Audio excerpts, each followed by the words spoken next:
Welcome, everyone, to Fire and Water, the podcast. My name is Tennyson Wolf. I'm here, as always, with my co-host, Quinita Robertson. And we think of this podcast as having some flavor of coming of age in this age. We definitely are seeking to cultivate a wisdom and wise leaders in the folks that we know, the folks that we're meeting, and within ourselves. And today we get to invite a particular guest and friend, Christina Baldwin, onto this recording so that we can be in a conversation with her about a few things that intersect our lives together. So a brief welcome. We'll have you say a little bit more in a bit here, but a brief welcome, Christina, and Quinita, as always, I'm glad that we get to do this. Me too. I'm excited about today. Mm-hmm. And do you want to say some things that set us up? So I'm excited to be here with Christina. I met Christina now about 12 years ago. It was almost a year after my mother died. And we were in a workshop together here in Cincinnati. And I had just finished teaching a class around healthy women's circles where I used Christina's book, Calling the Circle. And I didn't know anything about your work before then. And so then to like the month after I closed the class to meet you, just felt like magic and felt connected. And you know, since then we've stayed connected over the years. I know the first time I got to be in a retreat that was facilitated by you was on Whigby Island, Selfish Source. And I had come begging for you to come do some work at a retreat center I was at. And you said, well, you have to come to this first and we'll do something together. And so I just since then have known you to be a wonderful holder of space and that understands more than just the facilitation of it, but the energetics of it. And that's something that I think is so often missed. And I go back time and time again and share some of the things that I've learned from you, either one-on-one or in that space. So thank you for being here, for saying yes today. Tennyson? Yeah, let me say a few things to you, Christina. I meant to say a couple of love words about you as we get started. So let me add those in, and then we'll welcome your voice to respond and say the things that you would like to say. Because Christina, we have a relationship that goes back 20 plus years here now, and it has many shapes to it also. And our context for reaching out to you today is in particular as the elder that you are, with the experience in many different walks of life. But that includes, as some of the connective tissue here, you being an elder and practitioner in the field that is circle and the circle way. You, the person that has written several books along the way, including The Circle Way, co-authored with Anne, Linnea, and Life's Companion, as well as the book Life's Companion, and your book, The Seven Whispers. You founded Pure Spirit, you and Anne together, to create a way to be able to offer some workshops and some education and some deep learning journeys for many people. And I've gotten to participate in those and be a part of them over the years here. And I also know that you're a granny, and I also know that you're an activist, and I also know that you're a courage builder. And the many things that string together in your life here, it's with a big heart that I feel a welcome to you to come in and join us and reflect out loud a little bit together as the person that you are, and as the person that pays attention as you do, not only to what's happening for you and your nearbys or closer ins, but also what's happening in the broader scale of the world. So with all of that, there's just a grand welcome and a deep-heartedness to welcome you in, Christina. We'd welcome you saying any of the things that you would like to, just as contexting who you are and what you're paying attention to these days also. Well, thank you very much for having me on your podcast. And I don't want to spend all of our time just loving each other, but loving each other and loving the work. And I always send blessings when your names go by, however they come into my sphere in the course of the month or a day. And I go, oh, because you are both doing such incredible work in the world. And this is a time in my life when one of my greatest joys is seeing the things that Anne and I pioneered 30 years ago thrive without us. Mm. And that is kind of an amazing thing. And then I wrote Calling the Circle 2 times. The first time it was totally rejected. I had sold it to Bantam and they sent back the manuscript and basically said, we have no idea what you're talking about. And who would read this? And so I bought it back from them and sold it to a small press and an editor who really helped me get it, the first version of this out in the world. I call it my John the Baptist version because it's kind of like holding up this concept and saying, the circle is coming, the circle is coming. And then 3 years later, Bantam bought it back because the world had changed enough that they could begin to imagine the circle. And it's kind of stunning to me to just see how it went from no idea to a little idea to now through the circle way, really just being this networked idea that keeps showing up and evolving. And Anne and I just basically said, here are the bones, here's the body, do with it what you will. And you two are just doing so many beautiful things. Thank you so much. Thank you. As we have talked with you a little bit before, we're getting ready to do a circle. It's a 4-hour kind of taste of circles, kind of how I think about it. But we wanted to highlight certain particular parts of circle, like asking questions. We talk about turning to one another for connection and learning, acute listening, growing the ability to listen to the center. Honest speaking, knowing your story is a contribution to the whole. Harvesting, welcoming emergence as medicine. Circle rhythm, checking in, checking out, hosting guardians, and showing up, getting yourself in the room. We say as the first step. And part of what we've been looking at, and Christina, even though I think a lot of times when I've experienced the circle way, I haven't necessarily experienced all of this. I felt it with you, the holding of circle in this energetic way of really understanding about the center and the power of that to hold. And I often will say circle can help us remember not only that we belong to each other, but that we are each other. And I felt that with you. And I guess a question I would have for you around circle and some of, I think what we're leaning into a circle is, what is your hope for the moving forward of this body of work that you so love and care about? Well, I love how you've just articulated a lot of it. Thank you. I think that's very clear. It's almost like the kind of thing that you could write on the inside of your palm, taking the test, look down and go, okay, remember this and this. And circle ought to be that simple. It ought to be that ingrained in us. And that for me, the circle is a portal into possibility and into full potential. And most conversations, if they're hurried, if people are not doing acute listening, if they're not really in the room, they never reach their potential. They never reach their possibility. Something happens and people go, right, good. And they're off on the next thing, but they haven't really sat down with one another and questioned whether they're at the point of insight and inspiration.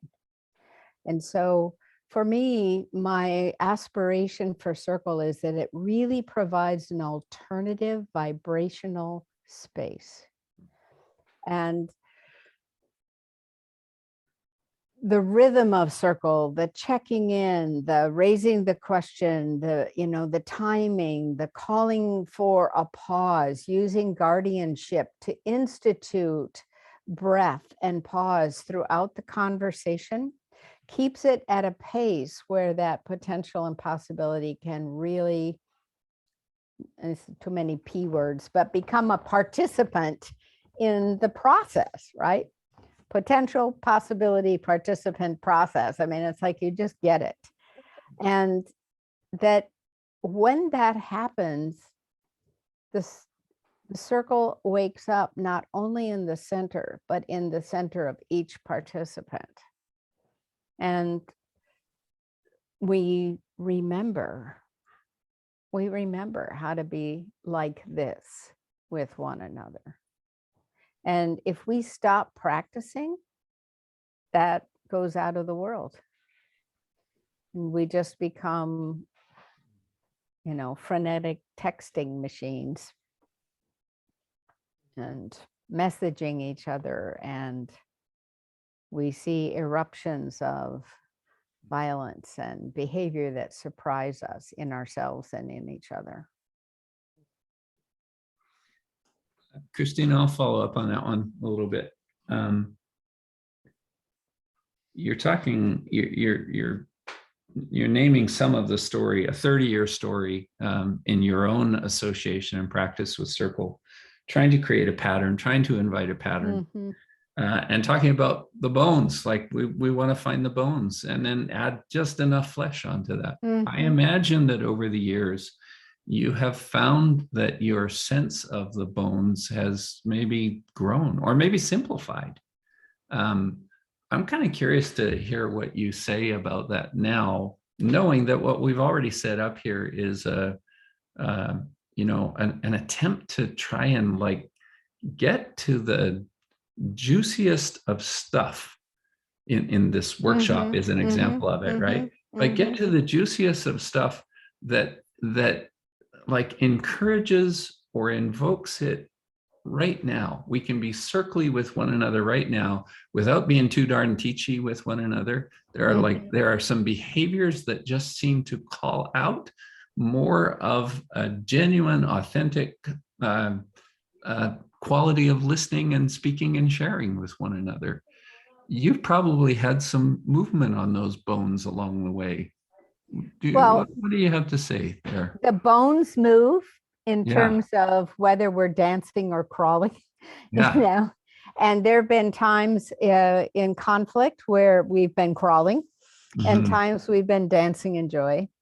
But actually the bones have not shifted very much for me. And I think that's because when the circle first awoke in me, it came through dreams. It came through like a 6-week transmission that happened every night, in which I just would wake up with these vague images of being in different times in different places around the world and different cultures. And out of that emerged the sense of face each other, see every face, put something tangible in the middle, and that human beings have been around the campfire forever. And when we make a circle, the fire is lit. It's encoded in our DNA. And there is power in the space between us. And I think one of the bones that really has expanded in my own consciousness is to honor the center. It's not just a decoration, and in a more modern setting, we will think of it like put flowers or a coffee, coffee service or something in the middle. But in the circle, we put something there intentionally that reflects why we are together. And that activates us. It activates us. And then the question becomes, how can we best focus that activation around why we're here? And so it's like, make the edge, make the center, make a way for people to pause and take a breath and remember they're talking to the middle, over and over again. I'm talking to the middle. So if I have something that's hard to say, I'm going to say it to the center and hopefully you can continue to hear me, because I'm speaking to the fire, and the fire, however it's represented there, the fire will consume it. I mean, you know this from the teachings that you're doing with the ceremonies. And then out of what the fire consumes, there's light, there's spark, there's inspiration. So I think that trusting the center of the circle has probably been one of our biggest growing edges. But to trust that, you also have to have a strong rim. You have to have people who have shown up and have a few agreements about what's going to happen here. Mm. How am I going to stay in enough sense of safety that I can allow a conversation? Mm. You know? Beautiful. I think one of the things that I know about you, Christina, because in being in circle with you, how intentional you are about calling up circle from your own lineage. Mhm. And one of the things that I know Tennyson and I have been working with what we're offering to in our circle practices, how do we integrate both of our lineages of circle? You know, Mhm. his is so much more the circle way than mine has been. Mine has been more Afrocentric and centered Mhm. just through my family and through Mhm. and looking at that integration. And because I think circle allows it, right? Circle allows the integration of different traditions, because it does hold, like I said before, this piece of not only do we belong to each other, we are each other. Mhm. I think that I would ask you about how have you found the maybe circle as an integration of different lineages when we come together and hold. We were talking earlier and you were talking about peace. What is the possibility for circle and our moving toward peace? Whew. Well, I think those are kind of two questions. I'm going to circle back to lineage. Okay, yes. We live in a world where race is perceived and lineage is perceived. And we're going through a time in our world where that's almost heightened, and hopefully is being heightened as a way of healing.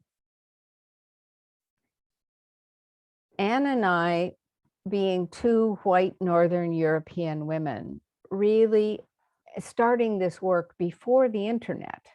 So you couldn't Google anything, right? We went back and looked at Celtic and Nordic mythology and tried to get behind the Roman Empire, you know, to discover where is the possibility that white people are indigenous. And what indigenous practices are universal. So the subtitle of the first book, Calling the Circle, the subtitle is The First and Future Culture. But the first culture, that circle is a universal first culture, because when you have hunter-gatherers, at the end of the day, you have to light a fire and eat together.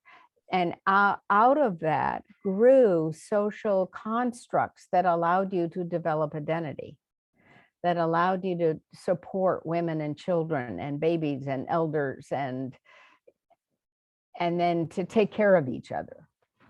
And even to see conflict as a kind of ceremony, you know? And when we look into indigenous culture where there is warring against other tribes or other units, it is a ceremony of warriorship more than the kind of mass destruction that it's often portrayed. So we got very interested in the common indigenous roots that underlie the forest, Yeah. What's there? What's in the mitochondrial and what's sparking between us so that we are each other indeed. We are each other indeed. And then worked also to acknowledge some of the wounding among people who have desperately held on to some of these practices in the face of genocidal reaction. And I'm sure this happens with you too, but we have from time to time really sat down in North America with First Nations people and had conversations, and they'll say, well, this sounds like, you know, a Hodunk circle, or this sounds like a Cherokee ceremony, or this sounds like, and I go, well, that's because when you go back to the root, it's all there. It's all the same, you know. What do you need to do? You need to light the fire. You need to feed the people. You need to have a way to behave together that supports unity. You need to have a way to resolve conflict. You need to have difficult conversations, not just Native people or African people or Euro people, but all of us as people. Is that helpful? It is. You know, Yeah. I was just going to say, it is very helpful for me. And I think that because we have forgotten that, you know, I think so much of the healing that's trying to happen right now around whiteness, we have forgotten that whiteness requires everybody to give up their culture, not just people of color. Right, right. You know, and so to have you speak on, it all comes back to the root. And that's what's calling to be healed, I think, for all of us. I think, oh, go ahead, Christina. Well, I was just thinking, as you both know, if you read my blog, that I wrote quite a piece last fall about my experience being white and how obliterated Indigenous culture was in my growing up and understanding. And I want to continue that conversation with myself. And so I've been asking lately, is there anything good about being white? Well, and let's just say that maybe there is. So like, what's good about being white?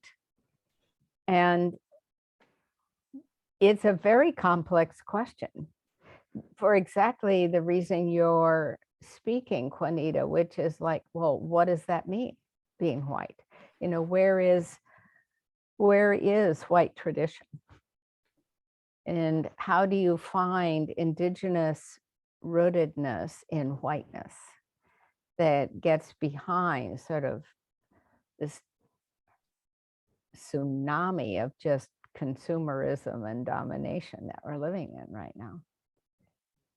But Circle can take us there and dive us into those conversations.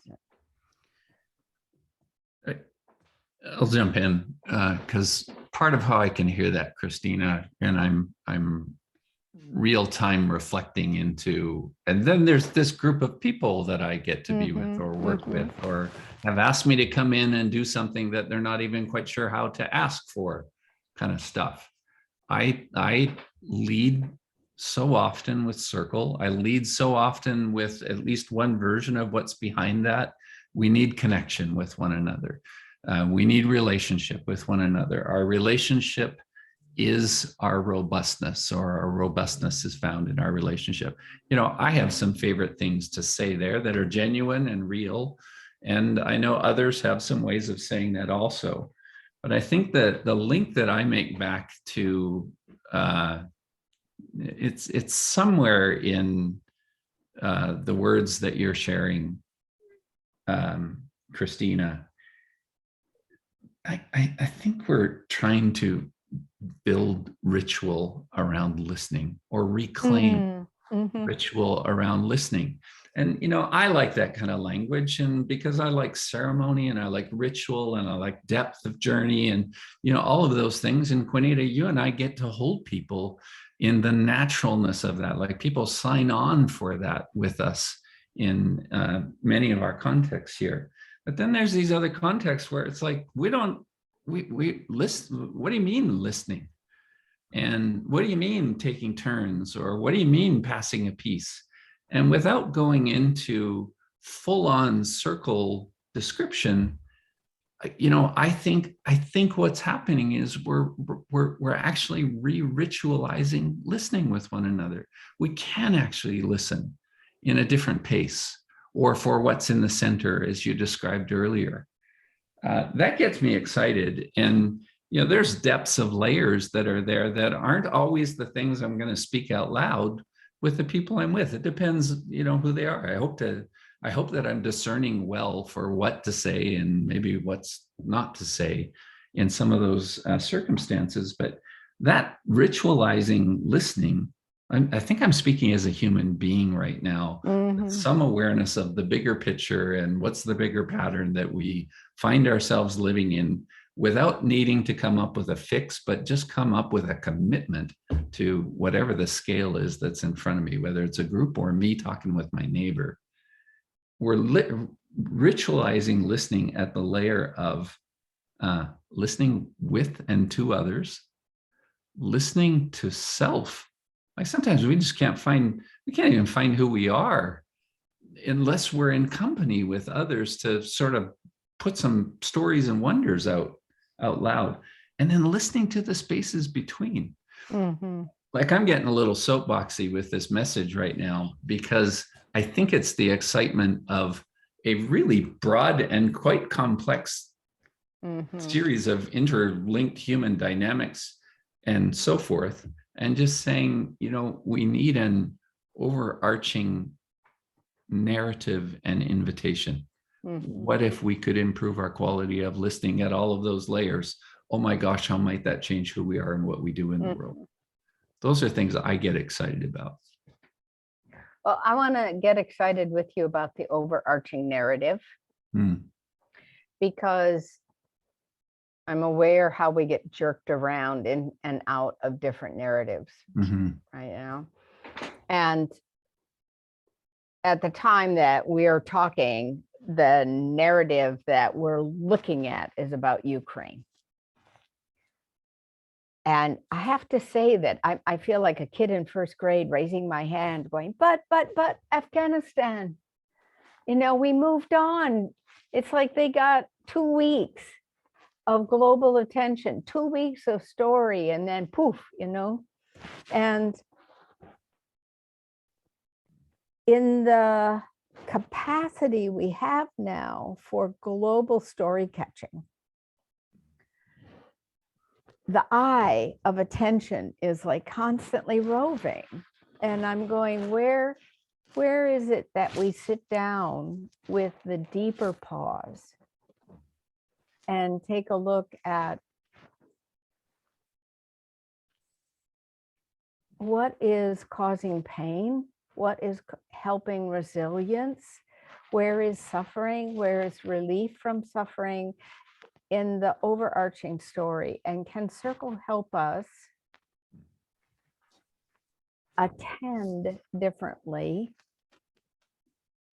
and perhaps even rise up and say, all of this is important, and we are at a point where we have to radically shift how we live. If we want to live, we have to shift how we live. And to me, that's an awareness that sits in my spine in every conversation I have. Right?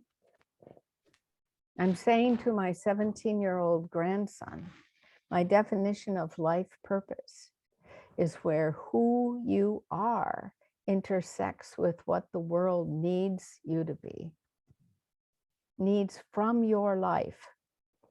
Who you are intersects with what the world needs from your life. And he holds that question pretty well, I think. And then I say, this doesn't mean you have to be famous or rich or powerful. It just means pay attention to the intersection. Don't go screaming through the yellow light. Watch for the subtle feedback loops that you get. And for me, Boys Circle is just full of those feedback loops where suddenly I am reminded, re-inspired, re-fed. Stories are re-articulated to me in new ways that then change my behavior going forward. Juanita, I'm thinking you might have a reflection here, because now we're in the big territory, right? Yes. So Yes. you might have a reflection, and then in the spirit of our time today, maybe we come back to Christina to offer a little closing elder word. First of all, Christina, I love that you acknowledged, it's not just the Ukraine. We have over 22 countries right now that are at war, right? And so it's so easy for us to move to, oh, this is the one. And often it's with a backdrop of, usually we highlight the ones that don't have cultures of communities of color. Right. The other thing I think, what brought up when we were speaking is it's an opportunity to remember, right? I think we live in a culture that so holds this myth of independence, and that when we really get that there's no such thing, that the independence is a trauma response, that we're always dependent on each other. We're walking on the same earth, we're breathing the same air, we're drinking the same water. And so it's always dependence. It's just a matter of whether it's codependence or interdependence. And what you're speaking to with your grandson, to me, speaks to this piece of where, if we're really in an interdependence, it is that I'm needed for something. It is that I'm not just separate from everybody else. Like we belong and we are each other. And so there's something that only I can bring, is what we hold up in Fire and Water, that there's a unique genius that we each have. And that it actually, I think, is our most underutilized resource.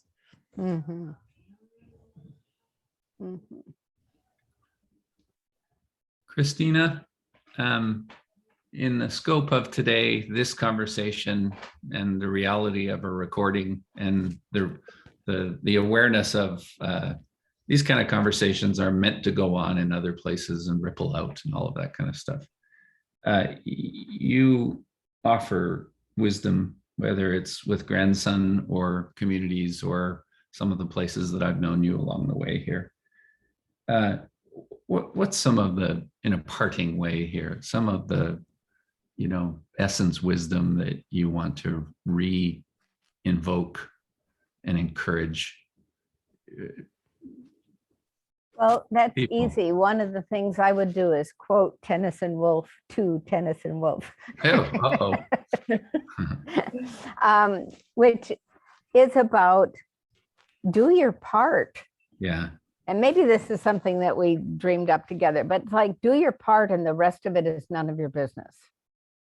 And what I mean by that is it's overwhelming what we are aware needs to be done. And for most of human lifetimes, we weren't that aware. We could only see as far as the edge of our valley.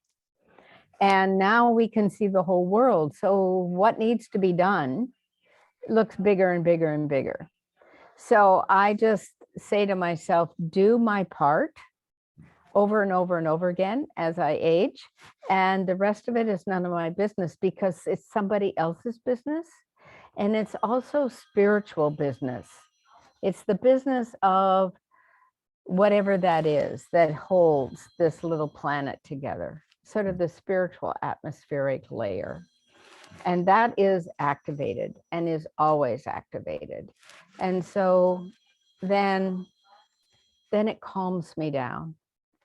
The other thing I do is try to get out of being human-centric and be planet-centric.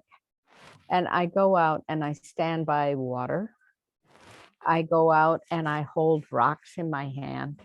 I look at the mountains, I look at the hills, whatever, and I go, all of this is equally important. And not only, it is all me, like you say, Juanita. So I think the question then that I live with, that that I'm tending right now is, what do I leave in the earth for the future to find? And we're leaving a lot of garbage and a lot of dangerous, hazardous material, but we're also leaving gifts for the future. And so tangibly, intangibly, what am I going to place from my life here for the future to find? And the circle has been an incredible seed to do that. And it's humbling to watch what's happening and to just keep supporting it however I can, and to get out of the way. You know, you push a circle uphill, it starts rolling downhill, and it rolls faster than any of us. So that's pretty cool. Thank you. Any closing thought there, Juanita? Thank you. Yeah. Well, thank you both. What a joy. Thank you. Thank you. Seriously, Christina, and the three of us to be able to be in this call. My closing word would be that somewhere you reference, Christina, the ability or the environment which invites us to be in our spines with one another, our spine talk, the things that matter with one another. I love that kind of image, and know that it's a part of what we carry, Juanita, as we be with people and invite them into who they are and who they can be and who we can be together with one another. And Christina, with you in particular here, I'm going to end it with a little bit of a love note here, and it's not a new love note.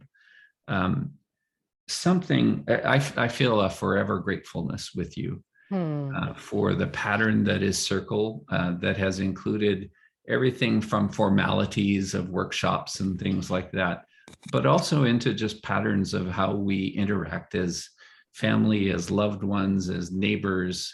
There's some kind of pattern there that is now 25-ish years deep in me that I recognize I don't live without, can't live without.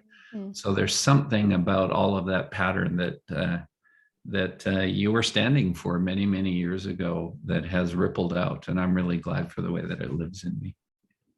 Thank you. I'm glad for the way it lives in you too. And you too, Juanita. Thank you. Yeah. Thank you.